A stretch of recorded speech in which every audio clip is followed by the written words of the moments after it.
Now that Tales of the Empire has come to an end, we're wondering, are we going to get more seasons of this one and Tales of the Jedi? Well, something which has slipped through the cracks is that back at Star Wars Celebration 2023, Dave Filoni confirmed they're working on a Tales of the Jedi Season 2, but it's very possible this was the original moniker of Tales of the Empire, given Barriss Offee's story and Morgan Elsbeth's connection to Night Sister magic, and in a way, the Force. But I still believe Tales of the Jedi Season 2 is still gonna come. And also keep in mind, both Tales anthologies are listed on Disney Plus as Season 1 respectively, and to me this implies they're already intending multiple seasons for both, and we all know there is so much potential to explore. I kind of wish these two shows would expand the scope of just 2 characters at a time. Imagine this, they did 1 episode per character and made each of the episodes slightly longer, they don't have to be shorts. So you have 6 arcs, 6 different characters. It's a big galaxy, and there are tons of Jedi, Force users more broadly, who we want to learn more about. The Bad Batch might be over, but we don't want the legacy of the Clone Wars to come to an end. And something fascinating picked up on is the fact they've removed the final season branding from the Clone Wars on Disney+. This could be because it's been 4 years since Season 7 released, and it might be time to brand the show as a whole. A less likely but not impossible option is they're getting ready for the next animated series which ties into it. I'm really disappointed they didn't do more with the Sarge Ventress, and I'm hoping Nika Futterman was right, and that was just an appetizer for more to come. I'm hoping for more stories from this era, and the characters who survived it. So Tales of the Jedi Season 2 is definitely an option.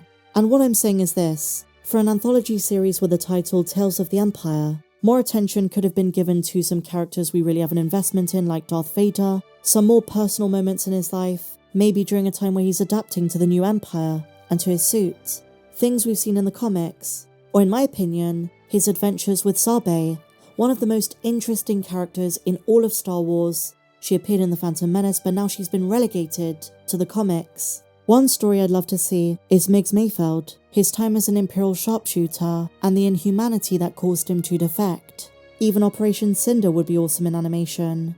We don't know enough about it. What about those Imperial officers who survived the Battle of Endor, the early formation of the Imperial Remnant? To give another example, what about Moff Gideon during his time with the ISB? The possibilities are pretty much endless. Lots of potential for stories under the banner of these anthology titles. StarWars.com say, Dave Filoni announced at the 15th anniversary of the Clone Wars panel at Celebration, Tales of the Jedi will return for a second season on Disney+. Now when they released this, we didn't know that Tales of the Empire was a thing, but this article's not been taken down, and it still features prominently on their website, so any assumption that Empire was replacing Jedi might not be entirely true. In the community section, I asked you guys, based on the first season of both, which one do you prefer? Unsurprisingly, the vast majority, 87%, voted for Tales of the Jedi, Ahsoka's story, and Count Dooku. And lots of love for Darth Tyrannus. Space Octopus says, no competition, the Count Dooku arc was a masterpiece. I agree. Dooku's backstory was so awesome. Ahsoka's as well. Tales of the Jedi, easily. The drop-off between the two is crazy. And so moving on, my dear friends. I covered some of this the other day, but there is another update. On its 25th anniversary, Episode 1 is breaking all kinds of records. Not only was the box office for the 25th re-release something which Disney and Lucasfilm didn't expect, but forget the report about The Last Jedi, The Phantom Menace is now the most watched Star Wars movie on Disney+. Variety.com had a rather cutesy piece, where they had a very interesting discussion with 3 viewpoints about Episode 1, a lover, a hater, and a newcomer. And in there they mentioned the fact recent numbers show Episode 1's success was not just the re-release on the big screen but also on Disney+. In an age of newfound prequel appreciation, The Phantom Menace is thriving by all measures. And it just goes to show you the fans have spoken. George Lucas's saga is timeless. And you know, we're talking about 2025 being 2 anniversaries, the 10th of The Force Awakens and 20 of Revenge of the Sith. Is this going to become a regular thing for Disney? It's an easy cash grab for them, and for us fans, we get to see our favourite films on the big screen, the way they were meant to be viewed. I've also seen a proposition that they should do this for the television shows, and Lucasfilm have listened, because did you know, my dear friends, at the time of making this video, this is just for the United States, the Acolyte's first 2 episodes are going to be released in cinemas. This is for the public on June 4th, according to Cinemark. As a Star Wars fan and renowned jibber-jabberer from the United Kingdom, I'm hoping they do this for Europe too. So aside from Jon Favreau's upcoming outing, as well as the Rey movie, I think we're going to start to see Star Wars have a bigger presence on the big screen once more, and much more frequent. At Star Wars Celebration in 2023, fans absolutely adored Return of the Jedi's 40th anniversary, and getting to see The Mandalorian in a big format as well. And I believe it was the same with Obi-Wan Kenobi a year prior in 2022. Star Wars was made for the cinema, and Lucasfilm is finally catching on, so I definitely think it's going to be an interesting experiment doing the first 2 episodes of The Acolyte, and based on how many people decide to pay for a ticket to see the first 2 episodes of a new Star Wars show, and leave the comfort of their house, not watch it on their phone or their tablet, but to actually experience a new Star Wars story on the big screen, in a non-traditional way. That is going to be an interesting demographic, because if it sells better than they expected, you can almost guarantee they're going to do the same thing for other shows as well.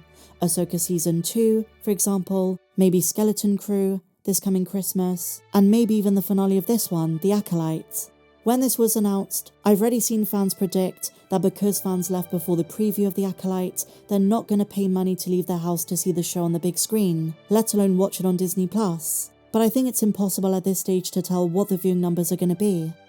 In other live-action Star Wars updates, Jon Watts, the creator of Skeleton Crew, has said you don't need to have seen any Star Wars prior to watching this series. Prior knowledge is not required. Now, as much as I want to say this is fantastic news for casual fans, I am a bit cautious, because they said the same thing for the Ahsoka show. All of the cast and crew was saying you don't have to have seen Star Wars Rebels. But lo and behold, many fans were watching the Ahsoka show and they didn't understand why they had to care so much about the character of Ezra, who was missing.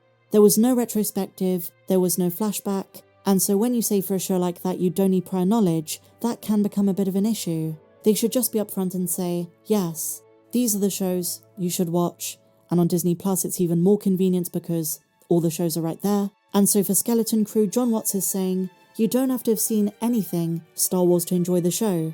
And even if they do draw upon the animated shows, there were rumours that we might see Hondo Ohnaka come into the picture. It just means any reference to other Star Wars projects are going to be explained, and you can just take them as they are and enjoy them on a very surface level. And a small tidbit from Jude Law, a survivor of Order 66, he says his character is mysterious and complex, but he's still remaining very tight-lipped and doesn't want to spill the beans. Jon Watts also praised Phil Tippett working on the show, the mocap stuff, the old school matte paintings, but he also says when it all came together for them, when they finally got to see some of the work, that's when they were confident Star Wars fans are going to love this show. Fingers crossed.